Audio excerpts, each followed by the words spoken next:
Hi everyone, we're going to solve this rational inequality, and the first thing we're going to do is find our critical values by finding our zeros, which is setting our numerator to 0. So basically I just set each of these pieces to 0. So I'm going to get 3 minus x equals 0, and I'm going to get x plus 2 equals 0. In that case, this x would be 3, this x would be negative 2. And this has a multiplicity of 2, so that means it's going to touch the graph and then bounce off, and it's not going to go through the y equals x line. Then we're going to find where x is undefined. That means we can't divide by 0, so you set both of those to 0. So you get 3x plus 7 equals 0, and x plus 4 equals 0. We actually don't want them to be 0. So I'll go ahead and do that.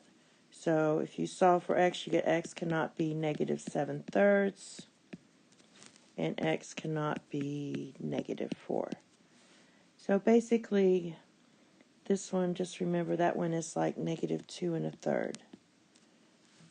And we're going to do a little chart here, and I put down where the values where x is undefined and the zeros. And here's my equation, and what we're looking for is where f of x is negative, or where y is negative.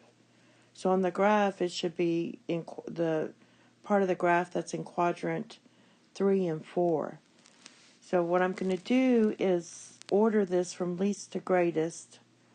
So we have negative 4, the next would be negative 2 1/3, which is this one, negative 2, and then 3. And I want to see what's going on with the graph. Is the graph up in quadrant 2 and 1, which would mean it's positive, or is it in quadrant 3 and 4, which is negative?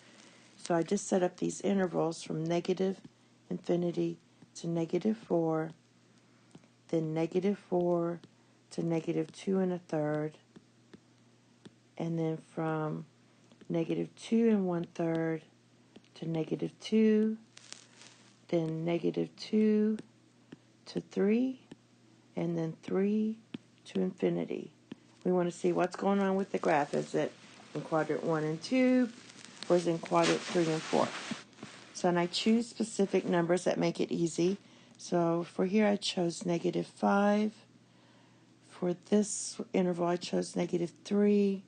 This one was kind of hard, so I chose negative 2 1/2, which is negative 5/2.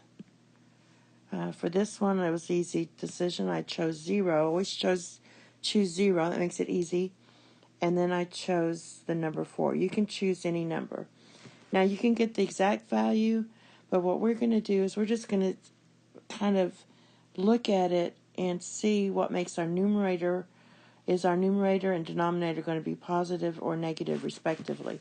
So if I plug in negative 5 in my numerator here, this whole thing is going to be positive, but then I have this negative. So my numerator is going to be negative. So I didn't even find the exact value. I just kind of looked at it. When I plug negative 5 in my denominator, both of these are going to be negative. So you have a negative times a negative. So basically we have a negative over a positive. It's negative times a negative is a positive. Now, a negative divided by a positive is going to be negative. So that means this part of the graph falls in quadrant 3 or 4. Now, for negative 3, I plug that in. And what I'm going to do, the numerator again is going to be negative, because the first two is going to be positive. So, and then you have to do this negative thing. So it's going to be negative. And the denominator, when I plug in negative 3, they're both going to be positive. So I have a negative, let's see real quick. Negative, I plug in negative 3 here. Oh, that's going to be, I thought that was 6. So it's going to be negative and a positive. So I have a negative over a negative. a negative divided by negative is positive. All right, and for this one, negative 2 1/3, if I plug both of these in, we're still going to get negative in the numerator. In the denominator, if I plug negative 2 1/3 here, I'm still going to get negative. When I plug negative 2 1/3 in this one, I'm going to get a positive. So I have the same thing I had before. I have a negative over a negative. A negative divided by negative is a positive. All right, and for this one, I plugged in 0. When you plug in 0, you're still going to get negative in the numerator. And in the denominator, you're going to get positive. So a negative divided by a positive is negative. And when I plug in 4, I'm going to get a negative over, let's do a different color. Oh, I'll do gray. Negative over a positive, and that also gives you a negative. So the values where x is negative or y is negative are here and these two.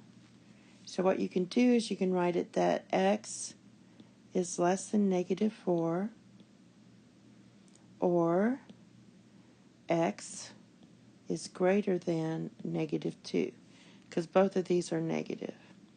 Or you can write it in interval notation and just write what we have here. You can write negative infinity to negative 4 union, although these are both negative. So what I'm going to do is I'm just going to go from negative 2 to infinity. Okay, so that would be the set notation, interval notation. And I went ahead and graphed it for you.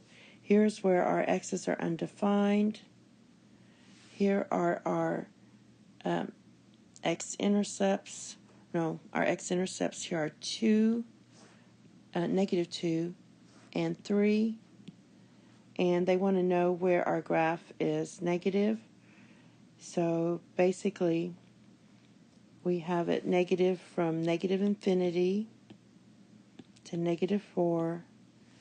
And then we have it from negative 2 to 3. Here it's saying it's positive. So let me go back here and see if I did this wrong. I have, if I plug in 4, I should get negative or positive. I plug in 4 to be positive.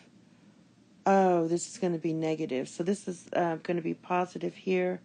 So this is positive. So I have to rewrite this. So this is going to be, sorry about that, negative 2 is less than x is less than 3. And then I have to rewrite this as negative 2 to 3. So there, I got it right. Thank you. Have a nice day. Bye-bye.